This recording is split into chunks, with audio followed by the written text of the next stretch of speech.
hello friends आपण मानकर प्रिय धारावाहिक मो देह बोली जे तो देह कलार आगामी अध्याय कौन हबाक जाउची ता जानिया पे वीडियो को संपूर्ण रूप से देखंतु वीडियो पसंद लागले वीडियो लाइक करे सहित हम चैनल ले जदि नुआ हम चैनल को दया कर सब्सक्राइब करनतु एम 3 नुआ वीडियो सर्वप्रथम देखिया पे दर्शक बंधु आपण माने देखिचंती अभिंग परिवार लोके एक पूजार आयोजन करिया पे योजना करछंती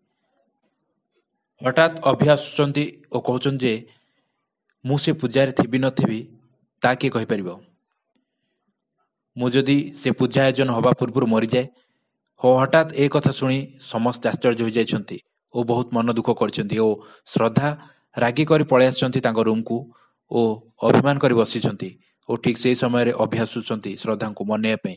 ओ श्रद्धा कहउचंती तमे हठात एमिदी काउंट पे कहलो जदि मु ए कथा तमु कहितांती ताल तमे कोन सही परतांतो या परे अभि कहउचंती बेले बेले एमती हे जाए मते जेमती लागुची ए कथा मु कहलिनी मते किए ऑटोमेटिक कहै देला ए कथा शुणी श्रद्धा आश्चर्य हो जाइछंती दर्शक बंधु आपण मानू कोन लागुची सेपटे आयुष प्लान करूछंती ओ अभिंग पर देखा जाउतिबा से वीरू को पठेई अभिंग को मर्डर करिवार योजना करूछंती ओ अभिंग पार्टी ए भली कथा स्लिप करछि आपण मानू कोन लागुची अभि को कोन